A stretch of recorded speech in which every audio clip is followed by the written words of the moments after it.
Dear children, this is Mentors English Express and I am Sudha Oberoi. In my previous video, I had explained poem number 1, Dust of Snow, to the students of class 10th from their English book First Flight. This poem is composed by Robert Frost. In this part 1 video of question answers, I am going to explain you important points of the poem which will help you recall it. I am also going to discuss textual questions. So let me first discuss important points of the poem. The poet is in a depressive mood, passing under a hemlock tree covered with snow.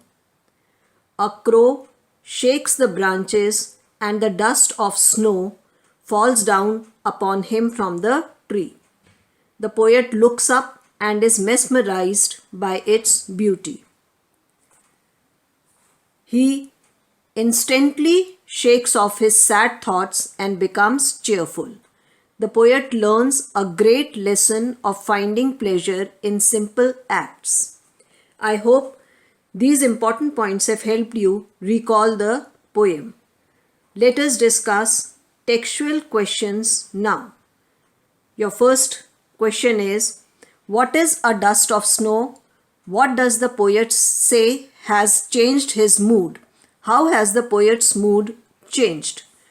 Dust of snow refers to the tiny particles of snow. The poet was in an awful mood while passing under the hemlock tree, covered with snow.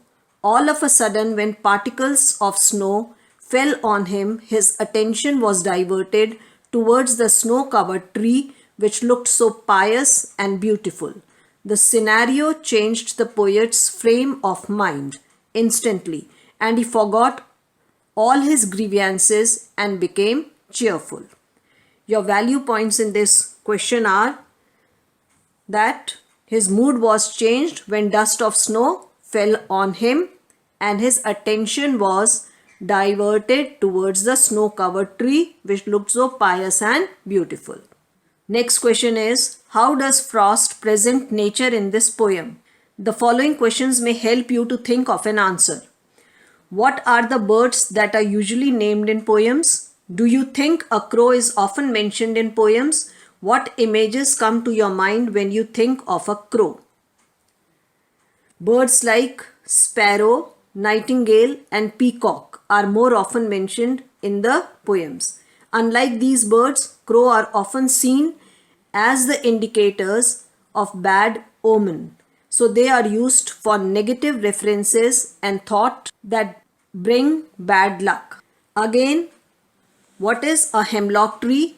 Why doesn't the poet write about a more beautiful tree such as a maple or an oak or a pine?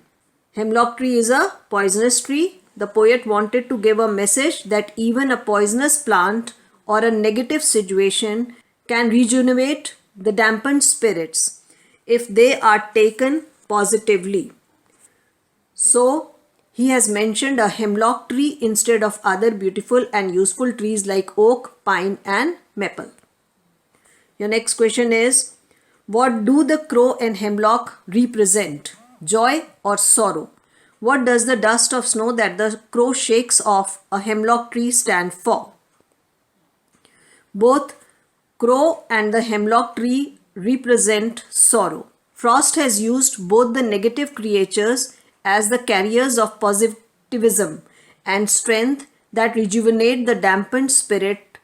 Here, the poet has tried to break down all the preconceived notions we have about certain agents of nature. He has tried to make us understand that an optimistic attitude can save us from becoming depressed and revive our spirits to move ahead in life. So the dust of snow stands for joy.